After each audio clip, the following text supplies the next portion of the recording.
Hi kids. Today I would like to discuss with you an article that appeared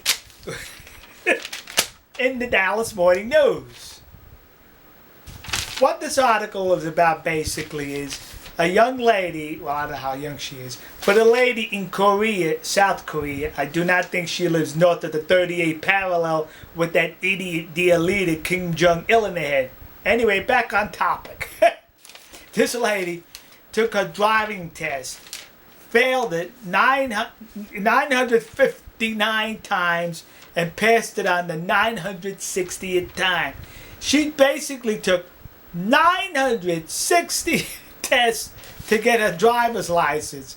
And when I saw that, I says to myself, golly gee willikers, someone took more driving tests than I to get their license. Let me tell you about this. How many times I had to take my driving test, not the written test, passed that the first try, but I had to take 3 road tests. And let me explain to you what happened.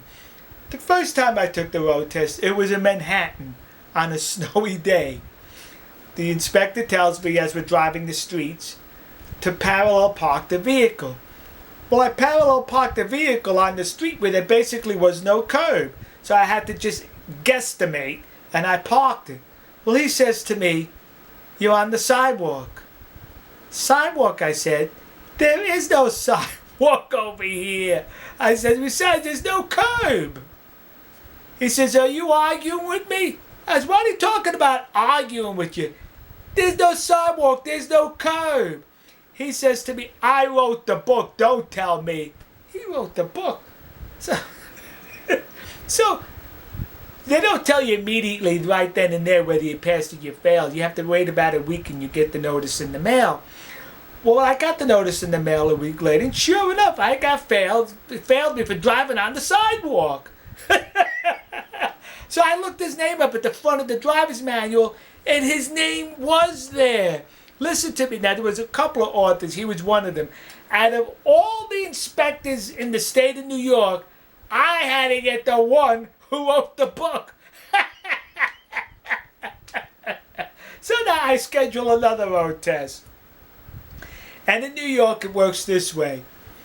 Everything you do wrong, they check. And each check is weighted with certain numbers, 1 point, 2 points, 3 points. If you get more than 20 points, you fail the test.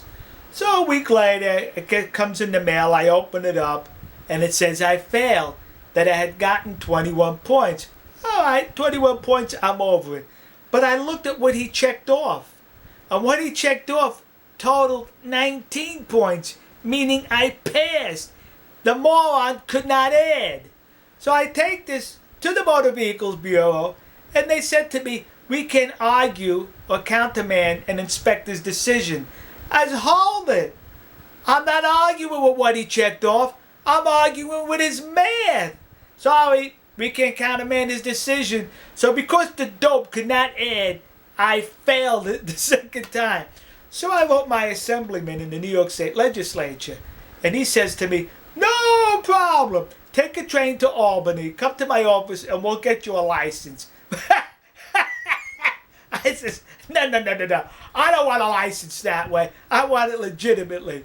So I scheduled it a third time, and luckily, I don't know how, but I passed. All right, folks. We'll see you. God bless you. God bless America. And God bless the nation you happen to be in. See ya. Oh, incidentally, I'm still a very bad driver.